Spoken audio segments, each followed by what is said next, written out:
আমার পকেটত নাই একটা টাকা, এরই মধ্যে আবার শ্বশুর শাশুড়ি আসবি, তার সাথে শালি শালাও আসিচ্ছে। কি একটা অত্যাচার বারে, এখন নাই টাকা। এই সময় যদি আসে তারপর আমি কি ছিল মনে। বাকিও তো মেলা পড়ে গেছে দোকানত, তাহলে বাকি শোধ দেবো কদিন। আর শোধই কি দেওয়া লাগবে, উল্লেখ তো টেনশন করছি না, কিন্তু বাকি কি দিবি? দেখি একটা ব্যবস্থা কর্ম। ওই দিকে কাশিমের দৌলত বাকি পড়ে আছে 60,000 টাকা, কদিন আমি শোধ দেবো? কাশিম আমাকে সিয়ারে খুঁজিচ্ছে, গাও ঢাকা দিয়েছি কয়দিন, ওই দিনে আর দোকান দিকেও যাচ্ছি না। কিন্তু আজকে যে সমস্যার মধ্যে পড়ে গেছি, শ্বশুর শাশুড়ি আসে, এখন জিঙ্গা করে করিমের দোকানত যাই, যাই চাউল ডাল নিয়ে আসি। ওই দিকে সিগারেটও খাওয়া পারছি না, কাশিমের দোকানত গেলে না সিগারেট খামো, কিন্তু কাশিমের দোকান ছাড়া তো অন্য দোকান সিগারেটও পাওয়া যায় না। কি এটা অবস্থা পারে, কামলা কয়দিন দেখি চাকি জুড়িটা নিচ্ছে, তো ওর থেকে ধারলে কয়দিন চলানো, ইনকে করে কি চলান যায়? ও এটা সে একটা বুদ্ধি পাইছি পারে, আমার ফাঁকা মাথার যে এত বড় বুদ্ধি আছে, এটা তো আমি আগে জানাচ্ছ না। বুদ্ধি খালি গিজ গিজ করেছে ব্যাগি খাওয়ার জন্য। সেই লেভেলে ব্যাগি খাবো আজকে। এখন আমার সেই রকম লিখে উঠছে সিগারেট খাবার। এখন আমি ডাইরেক্ট কাশিমের দোকানে যাবো, যে কোনো শোন, তোর দোকানত আছে মাত্র 60,000 টাকা বাকি, আর আমার বন্ধু বিদেশ থেকে পাঠাচ্ছে 10 লাখ টাকা, আর একটা চেক মিশে একটা চেক লে যাও দেখাবো যে 10 লাখ টাকা চেক, 13 তারিখে টাকা উঠবি। ইনকে কথা কয়ে কমু যে আজকে তো মাত্র 1 তারিখ, এখনো 13 তারিখে বেশি দেরি আছে। তুই যদি বাকি দিস তাহলে তোর দোকান আমি খামো বাকি, আর যদি না দিস তোর 60,000 টাকা দিয়ে তোর দোকানে আমি সালাম দিয়ে চলে যাচ্ছি। কাশিমের যে টাকা লোভ, বক্স যদি ওই চেকটা দেখায় আর মা তো এমনি ঘুরে যাবে, তখন কই বন্ধু বাকি লাও, 5 লাখ 10 লাখ বাকি লাও, সমস্যা নাই। ওই সুযোগে আমার বাকিও খাওয়াবি, আবার শ্বশুর শাশুড়ি সম্মানও করা হবে। এই সুযোগে একটা গান করে ফেল দিই, দর্শক বন্ধুরা কি কও? বাকি তো খাইয়াছি, হই হই বাকি তো খাইয়াছি, সইরাছি কত বাকির গাড়িতে, আজকে কাশিমের দোকানে আমি খামো খালি বাকি রে। আরে নাম কি আমার বাকি খোর, আরে নাম কি আমার বাকি খোর, আজকে বাকি খাতে খাতে কাশিমের দোকান কর্ম হাসেল।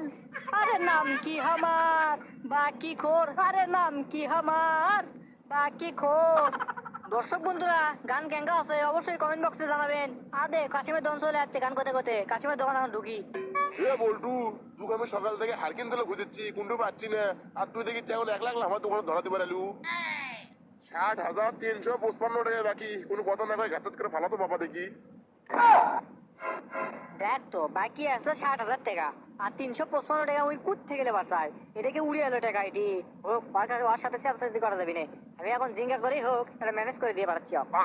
এ কাশেম, তুই কি খবর চাস? পাতলিস বেশি। শোন, তোর দোকানে যত মাল আছে সব আমার পকেট চলে যাবে রে, তুই এক জানিস আমার পকেট চেক লে করি সবসময়। আর দেখ সেই চেক তোকে দেখাবো না, যদিও আর কিছুক্ষণ পর দেখাচ্ছে, সমস্যা নাই। এখন শোন, আমি যা যা লাগবি তেল পড়তে আদা রসুন চা বিস্কুট শুরু করে যা যা আছে সব আমাকে দিয়ে দে প্যাকেট করে। পকট নাই তোর 5 টাকা, তুই এবার বড় বড় নেক সার মারিস যে তুই সেকলে পকট করে ঘুরিস। বলে ভাউলিয়া কথা বাদ দে, বাদ দিয়ে আমার 60,355 টাকা দে, তাছাড়া তো কোনো প্রকার সাথে দেবো না আমি। আমি বোঝা পারছি তোর বাপও ইনকে আসলে এক সময়, আমি আমাকে চিনিস না তুই, আমি সব সময় প্রমাণ নিয়ে ঘুরি। আর দেখ সেই চেক। এ তাই তো পারে, ও সত্যিই তো কইলো, ওর কাছে তো সত্যি 10 লাখ টাকা চেক আছে না। এর সাথে আর খারাপ ব্যবহার করা যাবে না। 60,000 টাকা পাই, সেটা নয় চাই চিনতে আর 2-3 হাজার টাকা বেশি লওয়া যাবে নি। তুমি দিবি, ওর কাছে টাকা আছে। আর এখন দেখি আজকে কি বাকি লাই সব মিলে দিয়ে হিসেব করে তুই টাকা নেবো নি। শোন, ওটা বুদুর বুদুর কি করছু? তোর দোকানে যা যা আছে মাল সব কিছু দিয়ে দে, আমার বাড়ি শ্বশুর শাশুড়ি যাচ্ছে, আর তার সাথে শালি শালা ফিরি। আচ্ছা আচ্ছা দিস না। তুই মূর্খ নাকি রে? দেখলুই চেকত লেখা আছে 13 তারিখে টাকা আসবি, আর তুই এখনই করছু যে আজকে টাকা দিবার। আরাম দাদা নাকি তুই রে?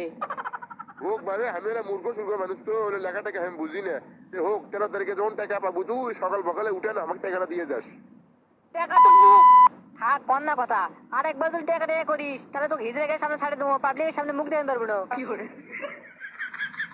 এখন শোন, তোর দোকানের কর্মচারী যে কটা আছে, আমারও যতগুলো মাল আছে সব বাইরে পৌঁছে দেবার কথা। আচ্ছা আচ্ছা আমি দিচ্ছি, সমস্যা নাই, তুই বাইরে যা। আর তুই 13 তারিখে ওই না না না না কমন বাবা, আচ্ছা বাবা তুই যা বাইরে যা, আমি কর্মচারী দিয়ে তোর বাইরে মাল পাঠিয়ে দিয়ে আসছি। সমস্যা নাই, আজ বাকি খাসি মেলাগুলোই, এরপর আরো বাকি খামো। আমি কাশিমের দোকান বাকি খেতে খেতে ওর দোকান আমি ধ্বংস করে ছাড়বো। এরপরে যাবো করিমের দোকান, ওর দোকানে তো বাকি খামো। বাকি আমার সব, বাকি ছাড়া কিচ্ছু নাই। দর্শক বন্ধুরা, বাকি খোর যে হারে বাকি খাচ্ছে, আর বাকি খাওয়া তো দিন দিন আরো বেড়ে যাচ্ছে। তো দ্বিতীয় পর্ব কিন্তু আর বাকি খাওয়া আরো বেড়ে যাবি, তখন গলার যখন বেড়ে যাবি তখন কিন্তু পর্বটা আরো জটিল হয়ে যাবি। তো দ্বিতীয় পর্ব যদি পেতে চান তাহলে অবশ্যই কমেন্ট বক্সে জানান, আর 5,000 লাইক দিন, তাহলে দ্বিতীয় পর্ব চলে আসবে। তো ধন্যবাদ।